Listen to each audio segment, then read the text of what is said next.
right, welcome back, everybody. I know we have some of us coming back and some still in the process, but if you're back, we encourage you again to look in the chat for the link and share something from the session that you attended that you think would be really useful for people that didn't attend that session. So we have one up already.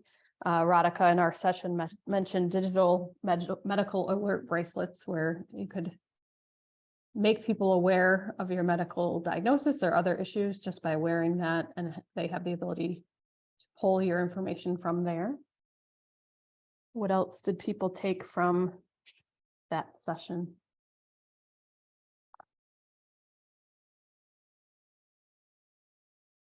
I know we heard people talk about their binders. I hear a lot about, especially parents with kids with complex health conditions, carrying these giant binders full of all the medical records and how valuable that can be, especially when you're in an emergency situation and the person you're about to see may have never heard your diagnosis before.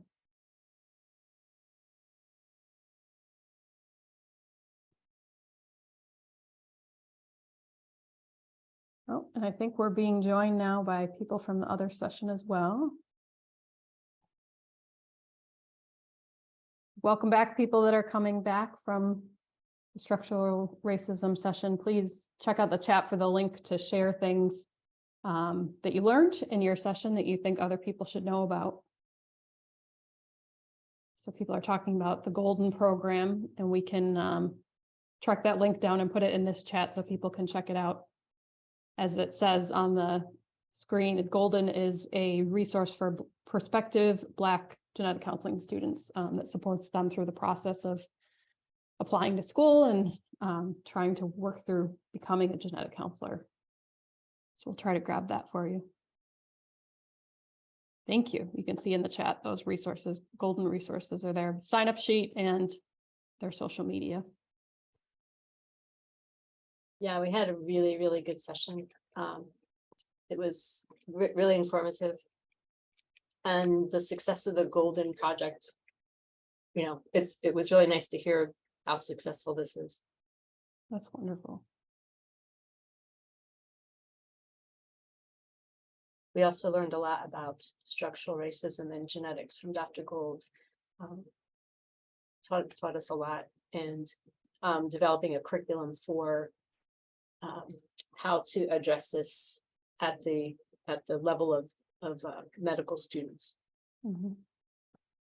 Michelle, what's the goal of the curriculum? Is it intended to be used just at CHOP or more broadly than that? Right now, I think it's being developed just for CHOP, and then I'm assuming it would be transportable. Actually, University of Pennsylvania, you know, for the medical school there. You're just coming back, as you can see on the screen, people are sharing things that they heard in the other session. So if you have something you think would be useful for others to know, click that link and share things with us. Michelle was just shedding a little light on things that happened in the structural racism session, the things that Dr. Gold talked about, and the resources that Barb and Grace Ann shared about the Golden program. I know in our session, we talked a lot about kind of patients and their families becoming advocates for themselves and becoming so well educated about their own conditions, especially the ones that are super rare, that they kind of have an organized way of explaining themselves when they present at the ER.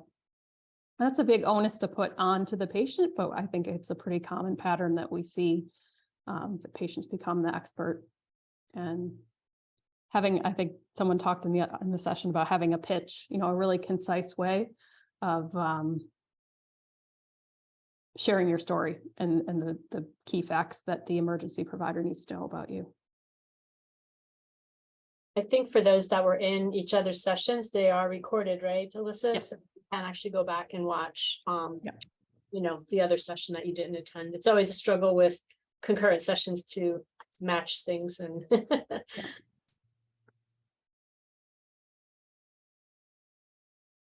I think one of the other things that from reading the ASHG article that came out on eugenics and the history of it, the fact that there were so many prominent individuals and practices that practice eugenics, and we always think it's such a thing of the past, but yet some of these practices have actually persisted.